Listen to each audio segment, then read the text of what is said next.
नमस्कार दोस्तों, सभी का मेरे चैनल में स्वागत है क्रिकेट विद पीएस में। तो गाइस, तीसरा वनडे देखा होगा तुम लोगों ने, और क्या हुआ सबको एक्चुअली पता है, और किसकी गलती है ये भी पता है। मतलब अगर देखा जाए तो कुल मिला के किसकी गलती है ये समझने में एक्चुअल में थोड़ा बताता हूँ कि एक्चुअली गलती किसकी है। क्योंकि सबको पता है भाई साहब कि एक बैट्समैन से इतना बड़ा रन चेस हो नहीं सकता। उसके लिए किस मतलब विराट कोहली का किसी ना किसी को बैट्समैन का साथ देना जरूरी था। वो एक्चुअली मेन हमारे चार बैट्समैन से हुआ नहीं, मेन चार बैट्समैन से हुआ नहीं। एक तो रोहित शर्मा, इस साल मतलब उनका तीनों तीनों वनडे में एक्चुअली रोहित शर्मा फ्लॉप हुआ है तीनों वनडे में। दूसरे शुभमन गिल, मतलब शुभमन गिल को एक्चुअली गौतम गंभीर विराट कोहली को बनाने की कोशिश कर रहे हैं, लेकिन भाई साहब जब भी बड़ा स्कोर होता है तब भाई साहब शुभमन गिल अपने हाथ खड़े कर देता है और आउट होके सीधा डगआउट में जाके बैठता है और वहां से चेयर करता है कि मैं यहाँ से देखूंगा, नॉन स्ट्राइकर एंड से नहीं, यहाँ से देखूंगा। ठीक है। तीसरे हमारे श्रेयस अय्यर, भाई साहब बस कितने लोगों ने भाई साहब इस पर वीडियो बना होगी, मैंने खुद वीडियो बनाया था कि भाई साहब श्रेयस अय्यर टीम में होना चाहिए था क्योंकि उसके साथ गलत हो रहा है। और ये देखो भाई साहब, तीन वनडे में फेल हुआ है, तीनों वनडे में फेल हुआ है। और ऐसे शॉट खेल के बताओ, मतलब मजबूरी कहते हैं ऐसे शॉट खेलने की एक्चुअली। मतलब अभी बोले क्या श्रेयस अय्यर के ऊपर, पहले वनडे में फ्लॉप, दूसरे वनडे में फेल, तीसरे वनडे में मतलब डिजास्टर।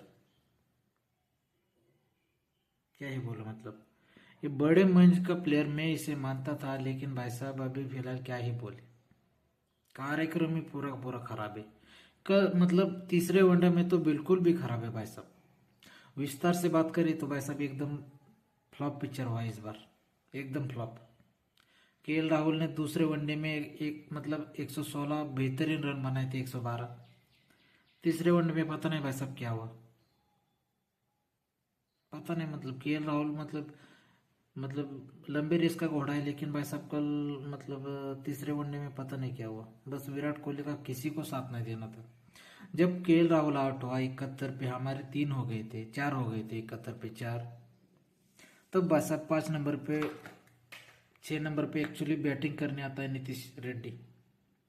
विराट कोहली और उसकी एक्चुअली पार्टनरशिप 88 रन की हुई। मतलब देख लो, एक ऑलराउंडर के नज़रिए से देखा जाए तो भाई साहब नीतीश रेड्डी ने बहुत ही अच्छा किया, बहुत ही अच्छा अपना पहला 50 बनाया ओडीआई में। ठीक है। मतलब उसको उसने एक्चुअली एक बहुत बढ़िया साथ दिया विराट कोहली का। ठीक है। और उसके बाद आता है रविंद्र जडेजा। भाई साहब जडेजा के ऊपर क्या बोले, उसकी कोई जरूरत नहीं थी भाई साहब आगे आके शॉट खेलने की, वो भी छक्का मारने की। बस उसको एक्चुअली विराट कोहली का साथ देना था। इनसे ये भी नहीं हुआ, बताओ। जब जडेजा आउट हो जाता है तब एक्चुअली बैटिंग करना आता है हर्षित राणा। भाई साहब जिंदगी में पहली बार ऐसा लगा कि भाई साहब गौतम गंभीर ने कोई काम बढ़िया किया है तो वो हर्षित राणा को टीम में खिला के। बस ये एक फैसला गौतम गंभीर का अच्छा लगा, क्योंकि कल रात को इतनी बढ़िया बैटिंग देख के, मतलब हर्षित राणा की इतनी बढ़िया बैटिंग देख के, मतलब लगा था भाई साहब ये हर्षित राणा कहीं ना कहीं मैच ले जाएगा, विराट कोहली का साथ देगा।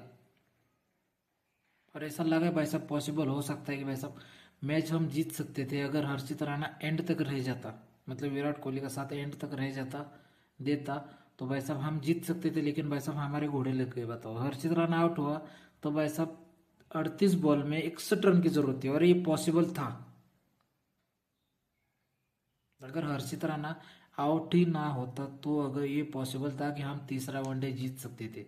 और न्यूजीलैंड ने पहली बार, एक्चुअली पहली बार ये सीरीज 1988 के बाद ये पहली बार वनडे सीरीज जीती, वरना यहाँ पे आके हार ही रहे थे। अभी देख लो, मतलब इस साल की शुरुआत तो भाई साहब एकदम बेकार हुई, एकदम बेकार। अभी आगे देखा जाएगा भाई साहब गौतम गंभीर की एरा में हमें क्या क्या देखना पड़ता है, क्या क्या देखने को मिलेगा। ठीक है। अभी एक तो भाई साहब ये किसी एक आदमी पर ब्लेम नहीं कर सकते भाई साहब इसकी वजह से हारा, बिल्कुल भी नहीं। अभी अगले वीडियो में बताता हूँ विस्तार से। अभी तो ये हमारी बात हुई, मतलब दूसरी इनिंग की बात मैं अभी फिलहाल किया। अभी देखेंगे पहली इनिंग में क्या भाई साहब, उनकी तो छोड़ ही दो भाई साहब। उनके 58 रन पे 3 विकेट थे, उसके बाद डायरेक्ट 277 पे विकेट। 219 रन की पार्टनरशिप लगी है भाई साहब डार्ली मिचेल और ग्लेन फिलिप के नाम, दोनों के नाम शतक है। और इस सीरीज में तो भाई साहब डार्ली मिचेल को पता नहीं क्या हुआ है। जैसे इंडिया के बॉलर देख रहा है भाई साहब, सारे के सारे, मतलब अभी बॉलर पे भी हम बात करेंगे, ठीक है। तो अगली वीडियो में बात करेंगे बॉलर पे। मिलते हैं अगली वीडियो में।